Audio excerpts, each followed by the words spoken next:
पहला क्वेश्चन है, विश्व पर्यटन दिवस कब मनाया गया है? तो अभी 27 सितंबर को विश्व पर्यटन दिवस मनाया गया। तो उस क्वेश्चन का बे ऑप्शन सही है। हर साल 27 सितंबर को ये वर्ल्ड टूरिज्म डे मनाया जाता है और पर्यटन का ह्यूमन लाइफ में एक बहुत इम्पोर्टेंट रोल होता है। ह्यूमन लाइफ को एक्सप्लोर करने में पर्यटन का बहुत बड़ा इम्पोर्टेंट रोल होता है। तो इसके बारे में जागरूकता बढ़ाने के लिए और पर्यटन के सामाजिक, सांस्कृतिक और आर्थिक फायदों के बारे में लोगों को बताने के लिए हर साल 27 सितंबर को ये विश्व पर्यटन दिवस मनाया जाता है। अच्छा, सितंबर में अभी तक इतने इम्पोर्टेंट डे मनाए गए हैं। 1 सितंबर को इंडिया पोस्ट पेमेंट बैंक का 7वां स्थापना दिवस मनाया गया। 2 सितंबर को विश्व नारियल दिवस मनाया गया। 3 सितंबर को गगनचुंबी इमारत दिवस मनाया गया। 5 सितंबर को अंतर्राष्ट्रीय चैरिटी दिवस मनाया गया। 6 सितंबर को राष्ट्रीय पुस्तक वाचन दिवस मनाया गया। 7 सितंबर को अंतर्राष्ट्रीय गिद्ध जागरूकता दिवस, अंतर्राष्ट्रीय पुलिस सहयोग दिवस और विश्व भौतिक चिकित्सा दिवस मनाया गया। 8 सितंबर को अंतर्राष्ट्रीय साक्षरता दिवस मनाया गया। 10 सितंबर को विश्व आत्महत्या रोकथाम दिवस मनाया गया। 11 सितंबर को राष्ट्रीय वन शहीद दिवस मनाया गया। 12 सितंबर को international day for south south cooperation मनाया गया। 13 सितंबर को विश्व सेप्सिस दिवस मनाया गया। 14 सितंबर को विश्व प्राथमिक उपचार दिवस और हिंदी दिवस मनाया गया। ये जो विश्व प्राथमिक उपचार दिवस है ये हर साल 14 सितंबर को नहीं मनाया जाता है। ये सितंबर के दूसरे शनिवार को मनाया जाता है और इस बार सितंबर का दूसरा शनिवार 14 सितंबर को था, इसलिए 14 सितंबर को विश्व प्राथमिक उपचार दिवस मनाया गया। और ये जो हिंदी दिवस है ये हर साल 14 सितंबर को मनाया जाता है। 15 सितंबर को नेशनल इंजीनियर्स डे मनाया गया और अंतर्राष्ट्रीय लोकतंत्र दिवस मनाया गया। 16 सितंबर को विश्व ओजोन दिवस मनाया गया, ये मोस्ट इम्पोर्टेंट है। वर्ल्ड ओजोन डे ये हर साल 16 सितंबर को मनाया जाता है। 17 सितंबर को विश्व रोगी सुरक्षा दिवस मनाया गया। 18 सितंबर को विश्व बांस दिवस मनाया गया। 20 सितंबर को विश्व सफाई दिवस मनाया गया। 21 सितंबर को विश्व अल्जाइमर दिवस और अंतर्राष्ट्रीय शांति दिवस मनाया गया। 22 सितंबर को विश्व गैंडा दिवस मनाया गया। 23 सितंबर को अंतर्राष्ट्रीय सांकेतिक भाषा दिवस मनाया गया। 24 सितंबर को विश्व बॉलीवुड दिवस मनाया गया। 25 सितंबर को विश्व फार्मासिस्ट दिवस मनाया गया और 26 सितंबर को विश्व गर्भनिरोधक दिवस, परमाणु हथियारों के पूर्ण उन्मूलन के लिए अंतर्राष्ट्रीय दिवस और विश्व पर्यावरण स्वास्थ्य दिवस मनाया गया। अच्छा, 26 सितंबर को CSIR का 83वां स्थापना दिवस में मनाया गया। तो सितंबर में अब तक इतने इंपोर्टेंट डे मनाए गए, ये आपको याद रखने। और मैं आपको बोलता हूँ, डेली मॉर्निंग में उठकर सबसे पहले अपने लिए एक टारगेट फिक्स करो, चाहे छोटा सा ही टारगेट फिक्स करो, लेकिन डेली मॉर्निंग में उठकर सबसे पहले अपने लिए एक टारगेट फिक्स करो और फिर अपना पूरा दिन उस टारगेट को अचीव करने में लगा दो। आपकी लाइफ ऑटोमेटिकली अच्छी हो जाएगी। अच्छा, ये सितंबर 2024 के 3rd वीक का बेकली करंट अफेयर्स का वीडियो है। ये वीडियो अगर आपने अभी तक नहीं देखा है तो इसे आप देखिए। बस यूट्यूब पे आपको फैक्ट स्टडी सर्च करना है और फैक्ट स्टडी चैनल पे मैं ये बेकली वीडियो अपलोड करता रहता हूँ, तो वहाँ पे आप ये वीडियोस देख सकते हो। नेक्स्ट क्वेश्चन है, हाल ही में आईफा अवार्ड्स 2024 का आयोजन कहाँ किया जा रहा है? तो आईफा अवार्ड्स 2024 इसका आयोजन अभी अबू धाबी में किया जा रहा है। तो इस क्वेश्चन का सी ऑप्शन सही है। नेक्स्ट क्वेश्चन है, हाल ही में कौन नेपाल का सबसे बड़ा व्यापारिक साझेदार बना है? तो अभी अपना देश भारत नेपाल का सबसे बड़ा व्यापारिक साझेदार बना। तो इस क्वेश्चन का बी ऑप्शन सही है। अब अपना देश भारत बना है तो ये है मैप में अपना देश भारत। अभी भारत जल्द ही अपना कार्बन बाजार शुरू करेगा। भारत की हॉकी टीम ने 5वीं बार एशियन चैंपियंस ट्रॉफी का खिताब जीता। भारत 2028 तक अपना अंतरिक्ष स्टेशन स्थापित करेगा। भारत विश्व का दूसरा सबसे बड़ा 5G स्मार्टफोन बाजार बना है। भारत दुनिया में सबसे बड़ा प्लास्टिक प्रदूषक बनकर उभरा है। भारत वैश्विक साइबर सुरक्षा सूचकांक में टियर 1 पर पहुंच गया है। भारत ने ऑपरेशन सद्भाव शुरू किया। ये जो अभी टाइफून यागी आया था उसके लिए भारत ने ऑपरेशन सद्भाव शुरू किया था। IGI दिल्ली एयरपोर्ट ने शुद्ध शून्य कार्बन उत्सर्जन का दर्जा हासिल किया है। नेक्स्ट क्वेश्चन है, हाल ही में भारत म्यांमार संयुक्त व्यापार समिति की 8वीं बैठक कहाँ आयोजित की गई? तो भारत म्यांमार संयुक्त व्यापार समिति की 8वीं बैठक ये नई दिल्ली में आयोजित की गई। तो इस क्वेश्चन का सी ऑप्शन सही है। अब ये बैठक म्यांमार के साथ है, तो मैप में देखो ये है म्यांमार। म्यांमार की कैपिटल क्या है? नेपिडो। म्यांमार की करेंसी क्या है? बर्मिस क्याट या फिर म्यांमार क्याट। म्यांमार के प्रेसिडेंट कौन है? मिन आंग ह्लेंग। कौन है? मिन आंग ह्लेंग। अच्छा, ये मैप देख के कोई क्वेश्चन याद आया आपको?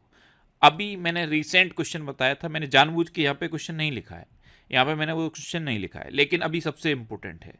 केंद्र सरकार ने, भारत की केंद्र सरकार ने भारत और म्यांमार का ये जो बॉर्डर है, इस पर फेंसिंग करने के लिए यानी कि बाड़ लगाने के लिए 31,000 करोड़ रुपए जारी किए हैं। कितना?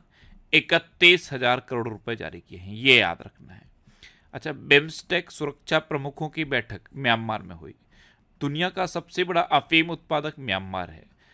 चक्रवात माइकोंग बंगाल की खाड़ी से टकराया, इसका नाम म्यांमार ने रखा।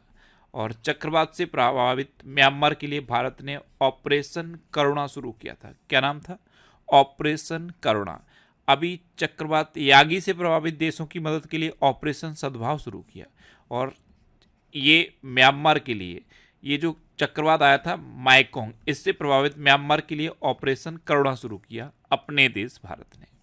नेक्स्ट क्वेश्चन है, हाल ही में कहाँ ग्लोबल एरोस्पेस समिट का शुभारंभ हुआ है? तो ये भी अबू धाबी में हुआ।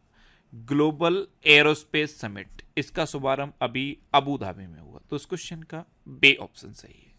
नेक्स्ट क्वेश्चन है, हाल ही में कौन विश्व दूरसंचार मानकीकरण सभा की मेजबानी करेगा?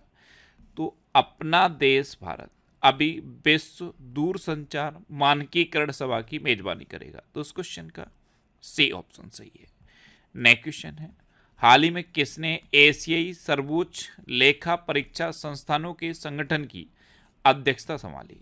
तो हमारे कंट्रोलर एंड ऑडिटर जनरल हैं ग्रेस चंद्र मुर्मू। कौन है? ग्रेस चंद्र मुर्मू। इन्होंने ही अभी एशियाई सर्वोच्च लेखा परीक्षा संस्थानों के संगठन की अध्यक्षता संभाली। तो इस क्वेश्चन का बे ऑप्शन सही है। अच्छा, अभी यूएस की राष्ट्रीय क्रिकेट लीग का आयुक्त हारून लोरगट को बनाया गया। जितेंद्र जे जाधव ने एरोनॉटिकल डेवलपमेंट एजेंसी के डीजी का पदभार संभाला। केवीएस मडियन ने फेडरल बैंक के सीईओ का पदभार संभाला। इब्राहिम शेख डियोंग को जलवायु कोष का निदेशक नियुक्त किया गया।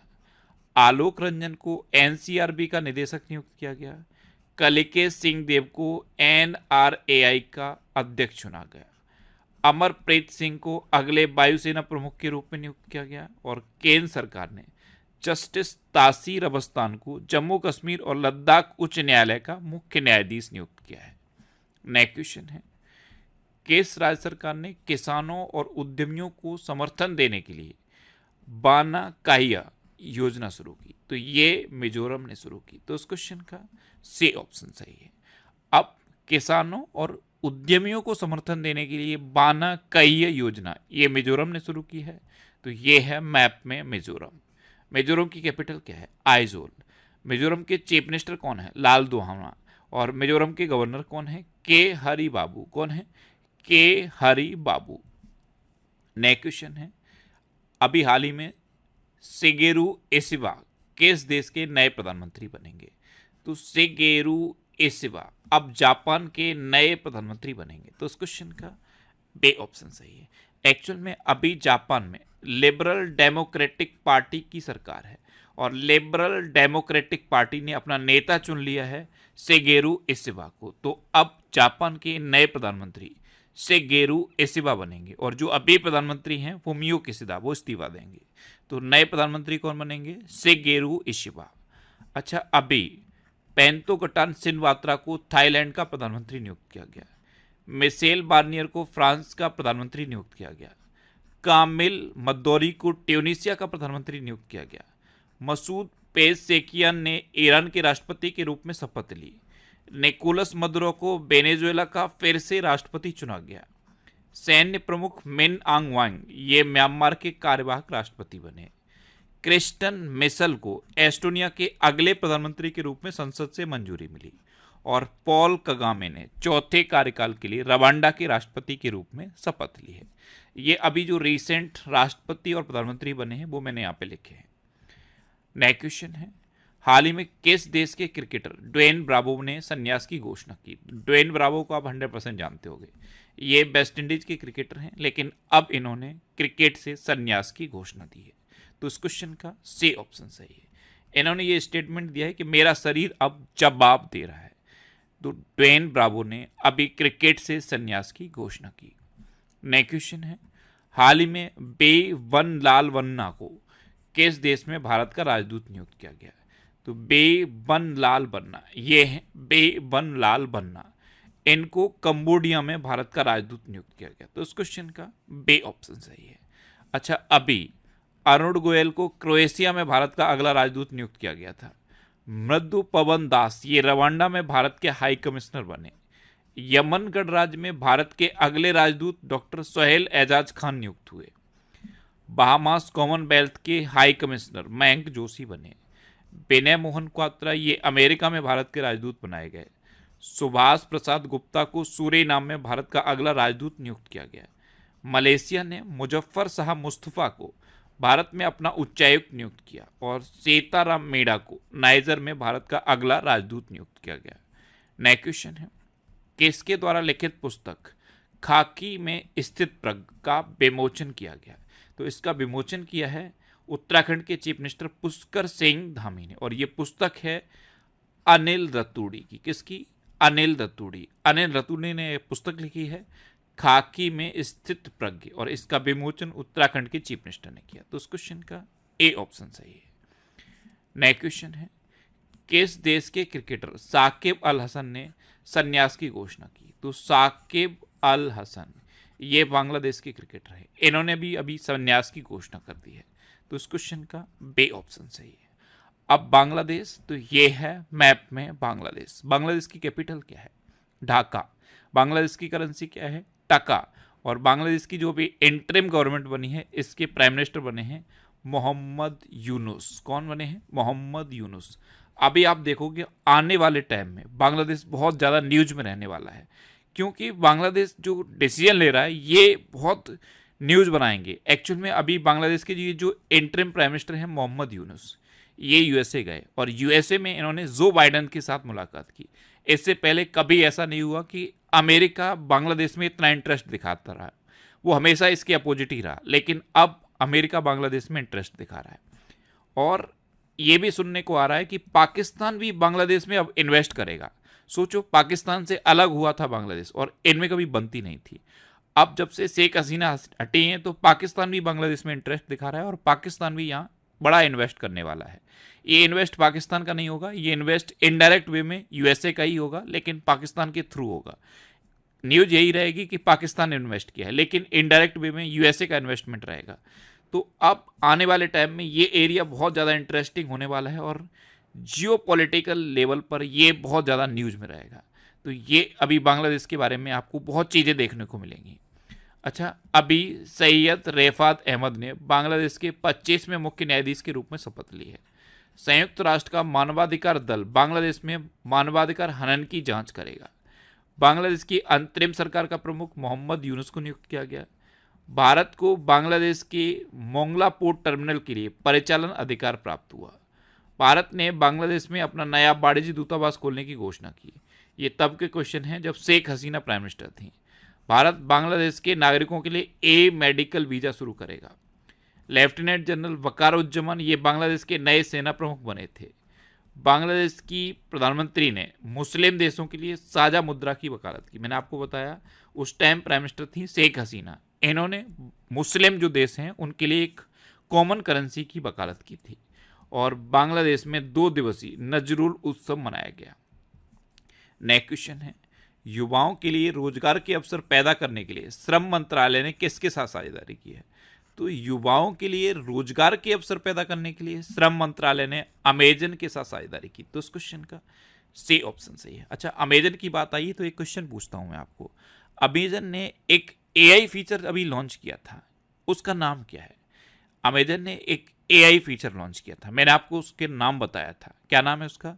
मैं आपको बताता हूँ, रूफस। क्या नाम है? रूफस। याद कर लीजिए, आने वाले टाइम में किसी न किसी एग्जाम में ये आपको देखने को मिलेगा। अमेजन ने जो एआई फीचर लॉन्च किया था उसका नाम है रूफस। क्या है? रूफस।